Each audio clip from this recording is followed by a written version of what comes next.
হাফেজ কারি তৈয়ব শাহ যদি আজকে গৌসিয়া কমিটি যদি উনি আজকে প্রতিষ্ঠিত না করতেন, আপনারা সবাই দেখেছেন যখন করোনার সময় মা বাবা আত্মীয় স্বজন যখন এক একজনকে ছেড়ে যখন চলে যাচ্ছে, ওই সময় গৌসিয়া কমিটির বাইরে গিয়ে এসেছে, ঠিক কিনা? ওই সময় গৌসিয়া কমিটির বাইরে গিয়ে এসেছে। তাহলে আজকে হযরত তৈয়ব শাহর অবদান অনেক বেশি নাকি কম? উনি একজন আল্লাহর যে আমার রসুলের যে আওলাদ, আমার রসুলের আওলাদ হওয়া সত্ত্বেও উনি জানতেন এমন একটি সময় আসবে যে সময় গৌসিয়া কমিটির যেই অনেক অবদান, গৌসিয়া কমিটি কি জিনিস এটা মানুষ বুঝতে পারবে, ঠিক কিনা? আগে গৌসিয়া কমিটি এটা কোনো রাজনৈতিক কোনো সংগঠন না, এটা আধ্যাত্মিক একটা সংগঠন, একটা তরিকতের একটি সংগঠন, যে তরিকতের মাধ্যমে আল্লাহ আমাদেরকে আল্লাহর প্রিয় বান্দার খাতিরের মধ্যে, আল্লাহর প্রিয় বান্দার মধ্যে কাতারের মধ্যে আল্লাহ আমাদেরকে কবুল করেছেন, সব আমিন। যে আপনারা দেখেছেন কয়েক বছর ধরে যে কুরবানির চামড়া আমরা রাস্তাঘাটের মধ্যে ফেলে দিয়েছি না, 1 লাখ টাকা 2 লাখ টাকা 3 লাখ টাকা দিয়ে গরু কেনার পরে এগুলো আমরা চামড়াগুলো আর বিক্রি করার জন্য কি পাচ্ছি না, কোনো ক্রেতা পাচ্ছি না, কারণ ওই চামড়ার দাম একদম লো হয়ে গিয়েছেন। কিন্তু ওই চামড়াগুলা গৌসিয়া কমিটির ভাইয়েরা কষ্ট করে নিয়ে জামিয়ার মধ্যে এগুলো সংরক্ষণ করে এরপর বাজারজাত করেছেন, ঠিক কিনা? এগুলো আমরা সবাই জানি। কিন্তু হযরত তৈয়ব শাহ উনি এমন একজন বলি, ওনার যে কতগুলা বাণীর মধ্যে আছে, আপ জামিয়া কি খিদমত করে, आप जामिया की खिदमत करे, जामिया आपको खिदमत करेगा। सुभान अल्लाह।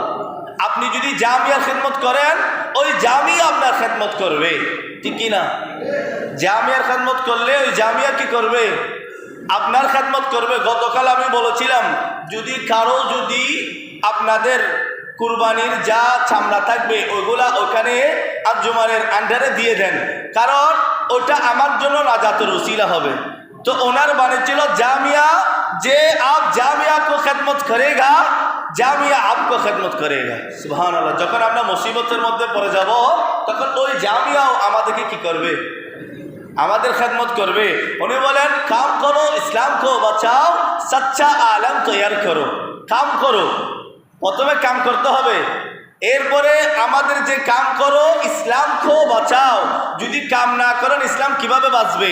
গাউসিয়া কমিটির বাইরে যদি সহযোগিতা না করতো করোনা ভাইরাসের মধ্যে, করোনার সময়, তাহলে কি আমরা কি এত সুন্দর ভেবে আসতে পারতাম?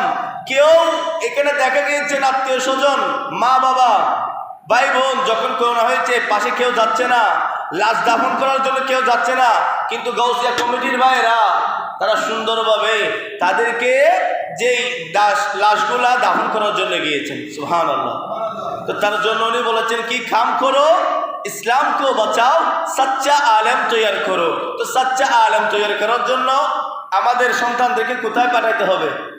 জামের আন্ডারে, অথবা জামের আন্ডারে যে আঞ্জুমানে রহমানিয়া আহমদিয়া সুন্নিয়া ট্রাস্টের অধীনে যে মাদ্রাসাগুলো আছে, ওই মাদ্রাসাগুলোর মধ্যে পাঠাইলে আমাদের সন্তানরা মা বাবার খেদমত করবে, ওই সন্তানরা যে আত্মীয় স্বজনদের খেদমত করবে, ওই সন্তানরা এলাকাবাসীর খেদমত করবে। আর আমাদের সন্তানদেরকে যদি আমরা বাতিল ফেরকার মাদ্রাসার মধ্যে দিই, তাহলে ওই ছেলেরা কি করবে না?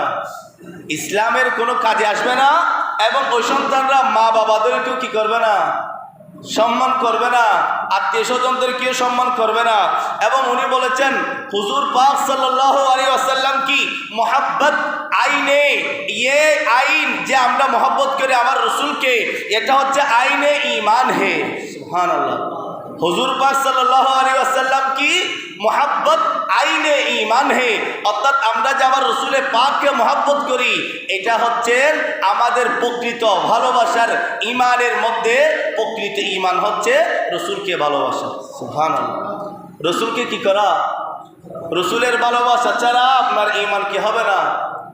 আমি নামাজ পড়লাম, আমি জাকাত দিলাম, আমি কুরবানি করলাম, সব কাজ করলাম, রসুলের ইশকে মোহাব্বত যদি না থাকে তাহলে আমি কি পরিপূর্ণ ঈমানদার হব?